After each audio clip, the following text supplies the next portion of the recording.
মাঝে মাঝে আমাদের সবার উচিত নিজেকে একটু স্পেশাল ফিল করানোর, কারণ দিন শেষে আমরা নিজেকে ভালো রাখতে ভুলে যাই।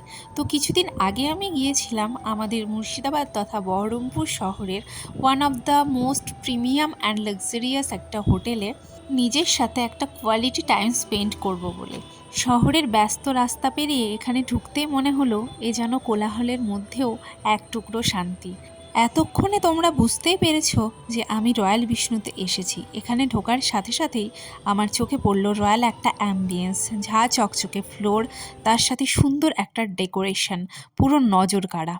এবার আমি যাচ্ছি আমার মেন ডেস্টিনেশনে, মানে 7th ফ্লোরে। এখানে মেনলি দুটো রেস্টুরেন্ট আছে, একটা জেস্ট যেটা 2nd ফ্লোরে, আর একটা হচ্ছে মহারাজা যেটা 7th ফ্লোরে। তো আমি মহারাজাতেই এসেছিলাম। এই মহারাজা রেস্টুরেন্টের কালার কম্বিনেশনটা ব্ল্যাক অ্যান্ড হোয়াইটের ওপর করা হয়েছে। দেখো থিমটাই ব্ল্যাক অ্যান্ড হোয়াইট। তো এটা দেখতে খুবই আই ক্যাচিং আর সুদিং লাগছিল। তো এবার চলো কিছু অর্ডার করি। তো আমরা এখানটাতে অর্ডারটা দিয়ে দিলাম। খাবারটা রেডি হোক, চলো সেই ফাঁকে তোমাদেরকে রুফটপটা ঘুরে দেখায়। রুফটপটা এতটা সুন্দর ছিল কি বলবো, পুরো 7th ফ্লোর থেকে বহরমপুর শহরকে জাস্ট অসাধারণ লাগছিল। আর এটা ছিল নাইট ভিউ, মানে একদম ওই 6টা 7টা এরকম টাইমের ভিউ। আর সেদিন আবার হালকা হালকা বৃষ্টি হয়েছিল, তো অপরূপ সুন্দর লাগছিল আমাদের শহরটাকে। এখানে দেখো লেক ভিউটাকেও দেখা যাচ্ছে, তার সাথে সাথে দেখো এই সুইমিং পুল, জিম সব কিছুই কিন্তু এক মানে বিল্ডিংয়ের মধ্যেই আছে।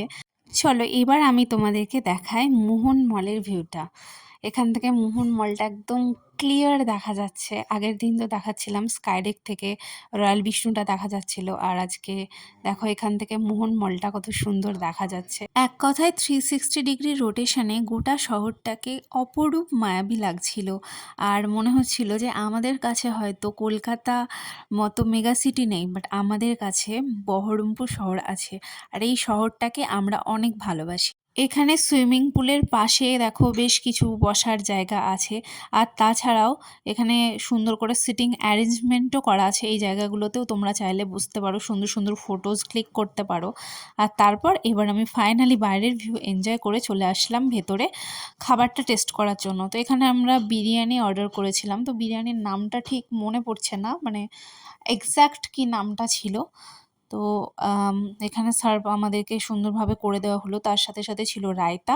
তো চলো এবার খেয়ে দেখা যাক যে বিরিয়ানির টেস্টটা কেমন।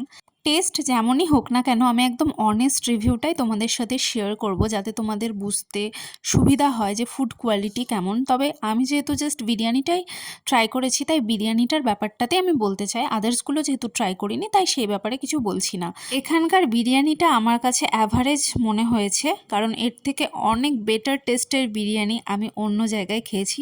ইভেন ছোট ছোট যে দোকানগুলো হয় সেখানে খুব ভালো বিরিয়ানি পাওয়া যায়, বাট এক জায়গাতেই সব কিছু ভালো হবে এমন মানে নেই।